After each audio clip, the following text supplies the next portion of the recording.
Now from CBS 2 News, this is a special report. Mayor de Blasio giving an update on the coronavirus pandemic in New York City. Let's listen in. Human characteristics. And I do that to get a point across to help us understand our adversary. And even though we're fighting every day, it's important to never underestimate your enemy. So if this virus had human characteristics, it would be a pretty clever virus. Clearly, more than once has thrown the medical community a curveball, and a lot to deal with all the time, especially because of what we don't yet know. But this virus is no match for a group of people who are much more clever, and that is New Yorkers. This virus has met its match, in fact, in this city more and more.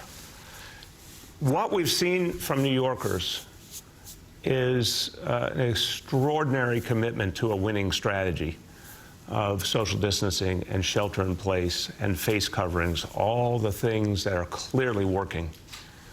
But they would not work if people were not so devoted to them.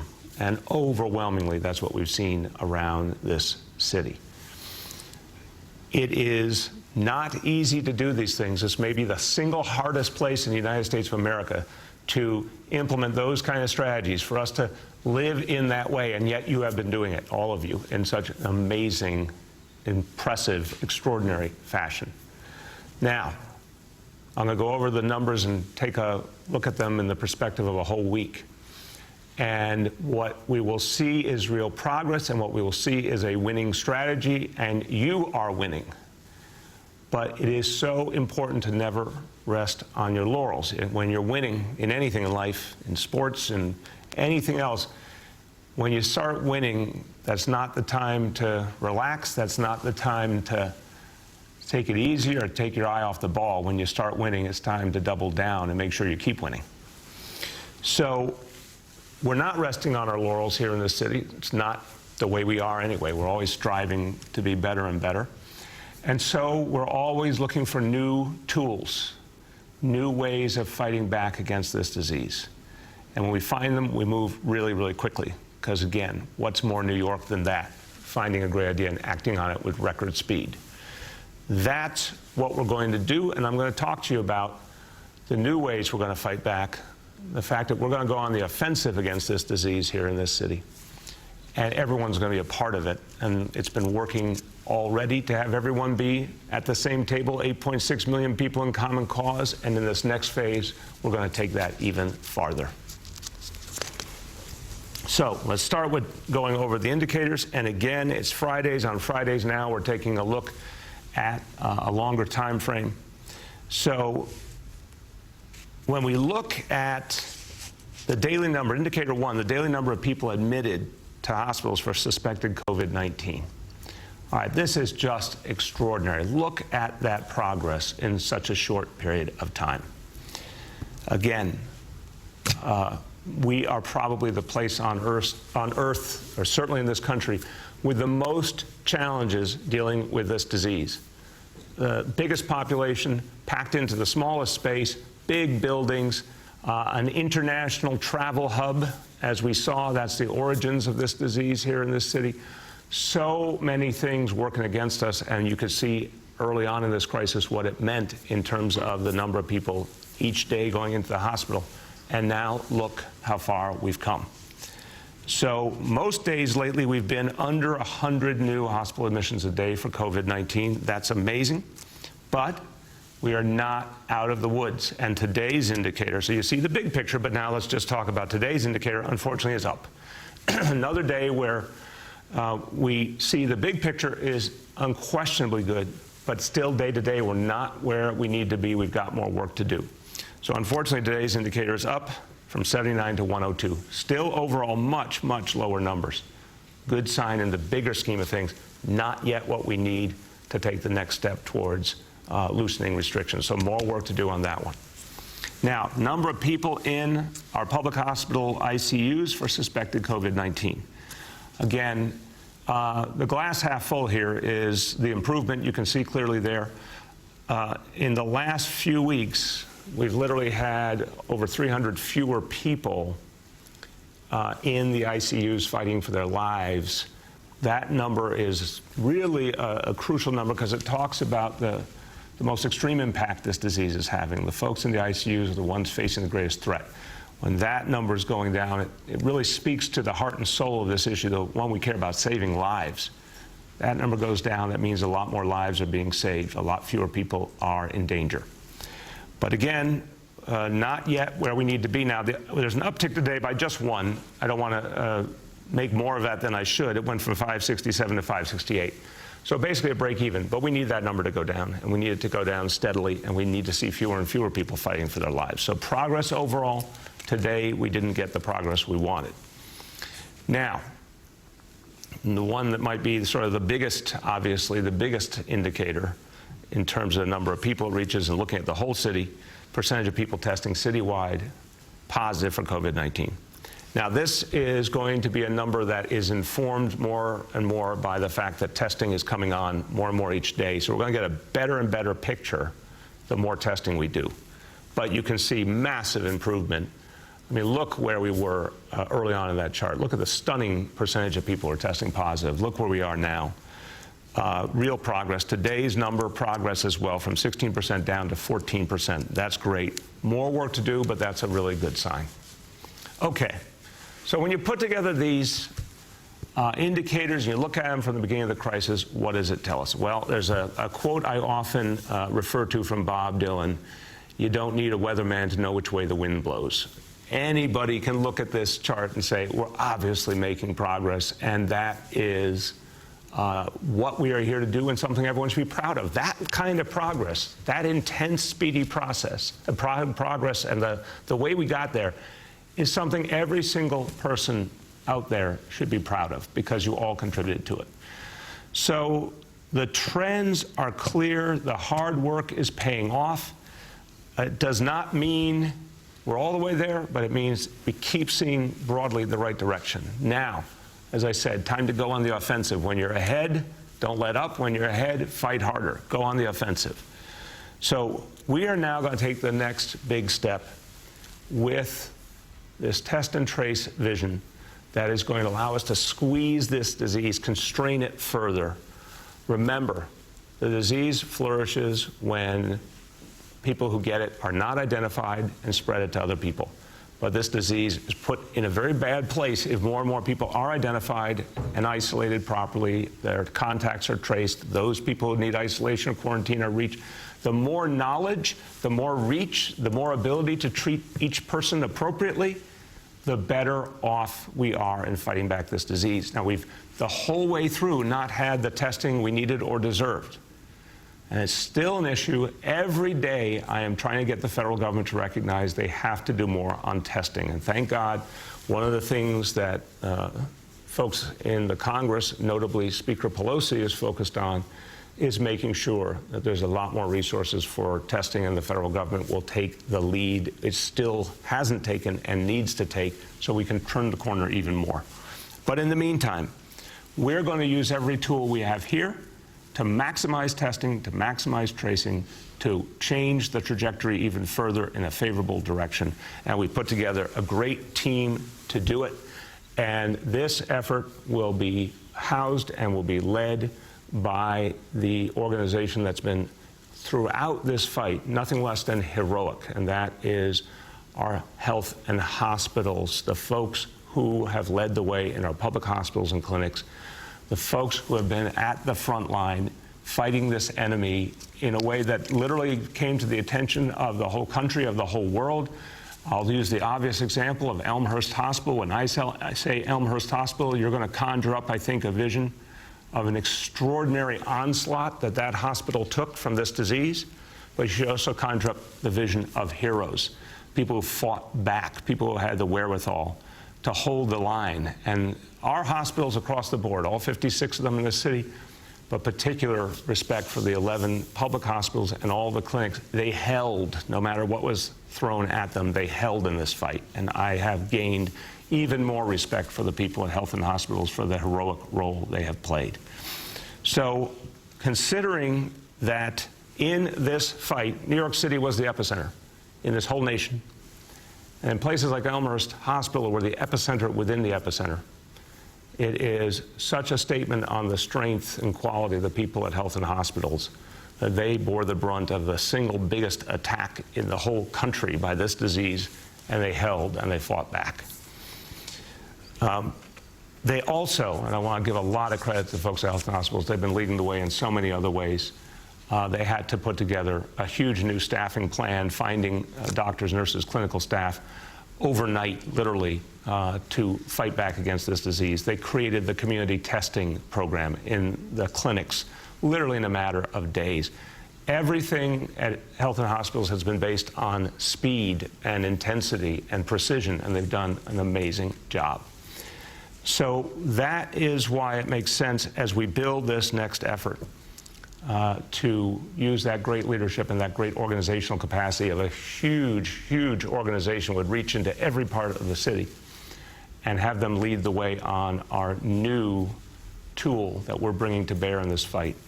And I am so happy to announce today the New York City Test and Trace Corps. The New York City Test and Trace Corps is going to be a dedicated group of trained individuals who will lead the way in creating testing and tracing on a level we've never seen before in this city or this country. And they are going to bring together a huge amount of expertise. The expertise of folks who have spent a lifetime in public service and in healthcare, but also the expertise gained from these last months fighting this disease at the front line. Now, this is how we move forward, creating this test and trace core, confronting this disease, if you will, reaching deep into our communities, expanding testing, expanding tracing, really getting our arms around the problem as never before. And let me talk to you about the leaders of this new effort. So first of all, the executive director of the Test and Trace Corps will be Dr. Ted Long. Dr. Long is Vice President of Ambulatory Care at Health and Hospitals. He oversees care at the 11 hospitals and 70 primary care clinics. This is the largest public hospital and clinic organization in the nation. This is the ultimate. And Ted is the guy who oversees the day-to-day care to make sure that millions of New Yorkers get the help they need. He also led the way in putting together the community-based testing program over the last few weeks, literally in a matter of days, creating grassroots testing all over the city. Ted has the experience and the knowledge and the spirit to lead this effort, and I'm so thankful he's agreed to take on this assignment. Jackie Bray has done amazing work during this crisis and long before. She will be the Deputy Executive Director of the Corps. She has been one of the unsung heroes with a great team of other unsung heroes, and we're going to get a chance over the weeks and months ahead to really talk about the people who put together that amazing effort to get tens of millions of pieces of PPEs to our hospitals, our nursing homes, clinics, amazing efforts, our first responders, you name it.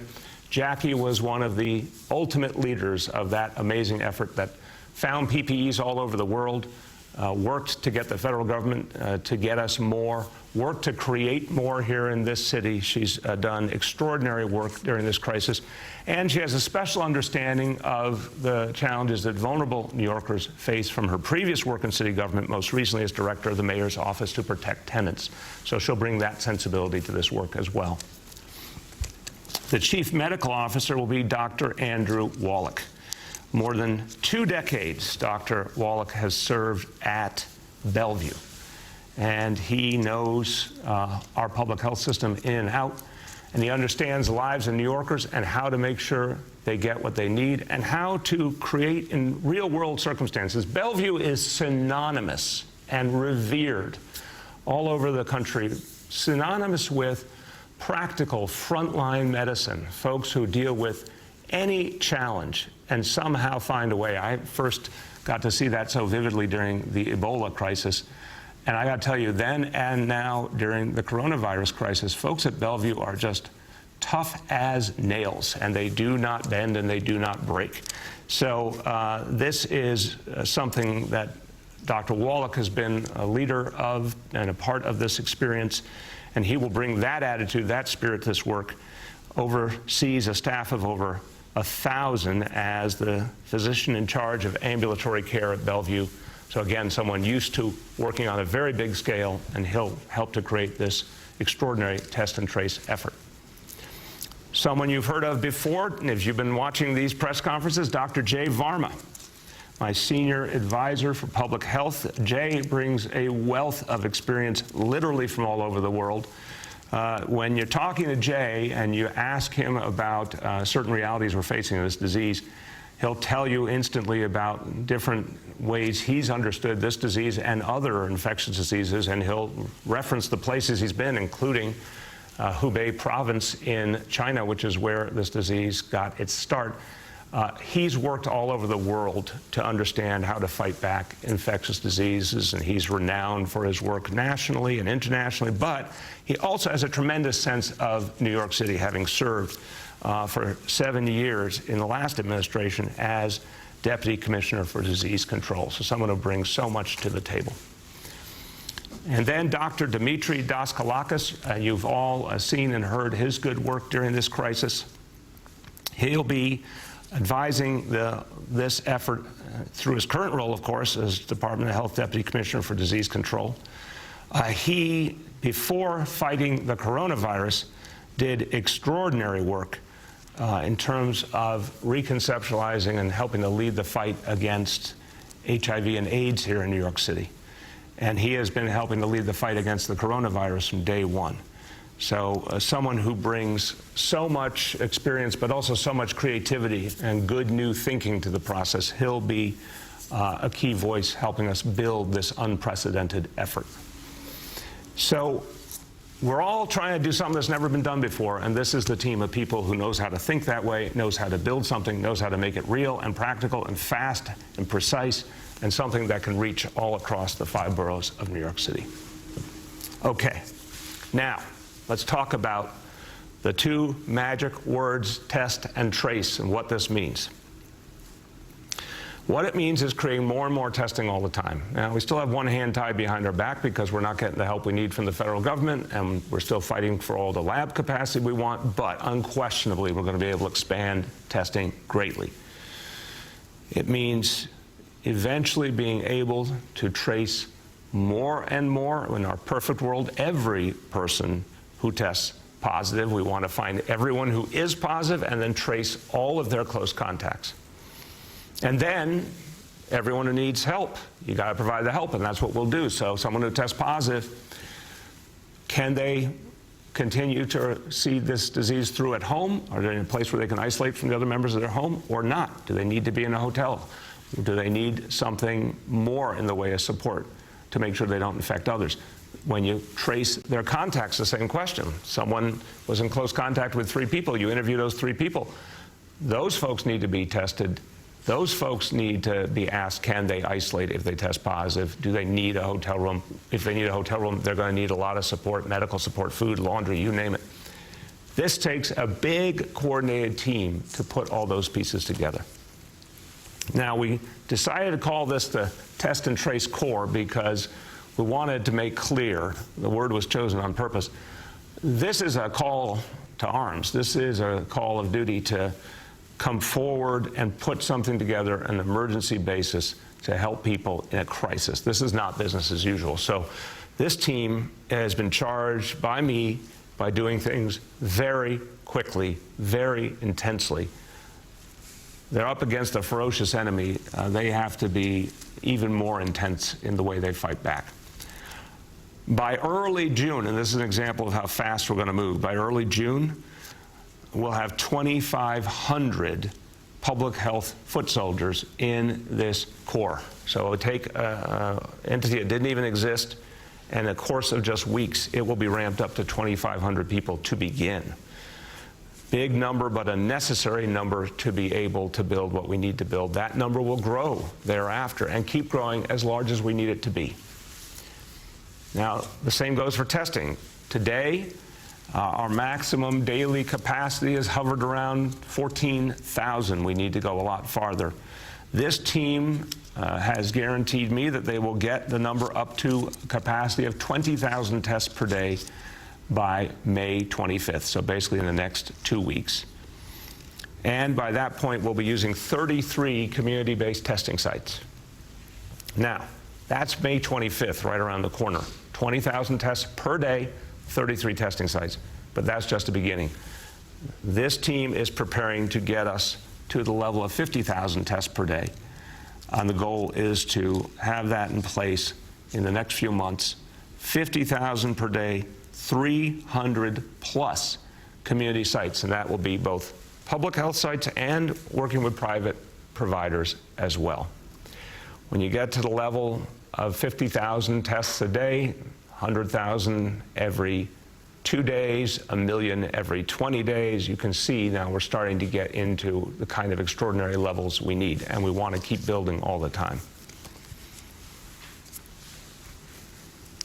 So the testing, crucial, the beginning of it all, but now the tracing. Think about what it means. A tracer needs to engage someone who tests positive. They have to say, who have you had close contact with in the last few days? Talk about all the places you've been. Let's reconstruct it. Then we have to find the people who you had close contact with. We're going to use every tool we have, and I'm convinced we'll have a very high success rate identifying those contacts, tracking them down quickly. And then the whole process begins again with those contacts. If they test positive, everyone they've been in contact with, in close contact in recent days, etc. In the next few weeks, as I said, we're going to build up rapidly. By later this month, we'll be at 1,000 contact tracers and folks working on the phone bank operation related to it. As I said, by early June, 2,500. Eventually, we're preparing to get to a number of tracers and folks in the phone bank operation, so a core that will reach between 5,000 and 10,000 individuals. So this core is going to be extraordinarily important, and we're going to keep adding as many people as we need to get the job done. Now, I told you we were hiring that first 1,000. We wanted people with a healthcare background. We put out the call for people to apply. Well, boy, talk about if you build it, they will come. 7,000 applications already, and the hiring has begun. We are working closely with the Johns Hopkins University Contact Tracing and Training Initiative, and that's sponsored by Bloomberg Philanthropies. Again, a big thanks to Mike Bloomberg and everyone at Bloomberg Philanthropies for the great work they're doing and for the great partnership. They're helping us quickly perfect this hiring and training apparatus so we can bring people on board rapidly. Now, just like we have this big vision of test and trace, and we're using the huge, extraordinary capacity of our own agencies and bringing outside help in like Bloomberg Philanthropies. This is just the beginning of something much bigger, because what we will do as the city government is going to be the lead, but we're going to start to have more and more partners in the private sector as well. And last night I had an absolutely inspiring conversation with leaders of some of the largest businesses in New York City. I told you we've created these advisory councils. So we pulled together leaders of some of the largest businesses in the city to both talk about what their businesses were going through and how they were planning to restart and what they needed, what support, what ideas they had, but also to talk about this city and the future of the city. I have to tell you, these are some of the, literally the greatest minds in the business community, not just in this city, but in this country and the whole world. And uniformly, people were confident that New York City was going to come back strong. And these are folks who are going to have a big impact on that comeback, and they believe in New York City. They believe in the spirit of this place. They believe in the talent that's here. And they're all going to contribute. And what was so striking on the call was people were not asking what could the city government do for them. They consistently said, we want to help the city government. We want to help the people in New York City. We want to help the smaller businesses get back on the feet. We want to help the people of neighborhoods that have been hard hit. We want to help lead the way. We want to help create testing and tracing in our own organizations that will complement what the city is doing. So I just want to say it was very encouraging to see the commitment of our business leaders to getting this right and all of us doing this together, and their willingness to contribute to everything the city needs to do. And I also had another conversation last night, which was also inspirational to me. One of the, I think, the most impressive business leaders in America, Mark Benioff of SALESFORCE. He's someone I've had the opportunity to get to know over the last few years, and I think one of the business leaders in this country who has one of the strongest voices in terms of social conscience and what the business community needs to do to help the larger community. We talked about the work ahead with Test and Trace, and SALESFORCE, his company, is already doing this work with a number of states around the country. And we've agreed that we're going to work together and bring SALESFORCE into this effort, testing and tracing here in this city. Extraordinarily able company with the kind of technological vision and capacity to help make the test and trace approach as efficient and as far-reaching as possible. They've been working closely with our information technology department, DO-IT, and Commissioner Jesse Tisch, who's doing an extraordinary job on addressing many different pieces of this crisis. But I want to thank Commissioner Tisch and everyone at DO-IT. We have called upon them many times in many ways, and they've answered the call brilliantly. But the ability of our IT team to now bring in the talent of SALESFORCE, which will allow us to track every case, analyze the data constantly, keep the right information on each and every case, manage the whole process efficiently. This is going to be a huge effort. Just think how it grows and grows over the weeks. But it's something that, if we do right, continually will constrain this disease. So SALESFORCE is coming on board in the next few weeks. Their effort will be up and running by the end of this month. And great thanks to Mark Benioff and everyone there. As we spoke, there was no question in my mind he believed this was a personal responsibility to support New York City. Also mentioned to you before, SALESFORCE has done a whole lot in terms of getting donations of PPEs here to New York City to help our heroes, and that's deeply appreciated as well. Now, when we get to the reality of tracing people, that will inevitably lead to folks who need to isolate and folks who sometimes won't be able to properly isolate in their own home. So, look, if you live alone, you can isolate. If you live in the kind of home or apartment where there's enough space and you can be separated from other people in the home the right way, people are doing it all the time, that's fine. But there are many, many New Yorkers who live in such crowded circumstances that they simply couldn't isolate properly, or they don't feel they could, and they need support. And that's why we're going to be leaning heavily into this isolation effort through the hotels. So by June 1st, we'll have 1,200 rooms available specifically for this isolation effort, but we can build that number out very quickly anytime we need. Remember, it is not just, here's a hotel room, have a nice day. It is, we're going to get you to a hotel room, we're going to transport you, we're going to make sure you have food, we're going to make sure you have medical care, we're going to make sure you have laundry, whatever it takes. And constant checking in, someone who is experiencing the disease, we want to make sure they're okay. And if they need further care, we're going to get it to them. So that hotel operation comes with a lot of support, and all that has to be coordinated and individualized to the person. That's a key part of what the Corps will do as well. So, pulling the pieces together here. We're going to have to do things we never have done before to fight an enemy we've never seen before. We're dealing with an invisible enemy. We're dealing with a disease we've never experienced, no one 6 months ago on this earth had experienced, and a disease that the medical community still doesn't fully understand. But the things we do understand, we're throwing everything we got into. We know testing and tracing works. We know isolation works. When you combine these strategies with the progress we're making already because of social distancing, because of shelter in place, because of face coverings, it's that 1-2 punch to really push back this disease. We keep doing that right, we get to then start taking those steps towards normalcy and opening up. But this piece is going to supercharge our efforts to beat back this disease. Okay. A couple other things. Want to talk to you about the way we're approaching social distancing, because it has been unquestionably successful. That doesn't mean we can't get better at it. We have to keep getting better at it. I do note, by the way, more and more people, for example, wearing the face coverings. That's a good sign, and we'll keep giving out more and more for free. We're not standing still. We need more and more people to wear face coverings more and more of the time. We need social distancing to work better more and more of the time, not let it go lax. We need to get better. We need to get stronger. That's part of why we have enforcement, to keep people on their toes, to make sure people are doing it the right way. We know we have a new challenge, the warmer weather. We've talked about this before.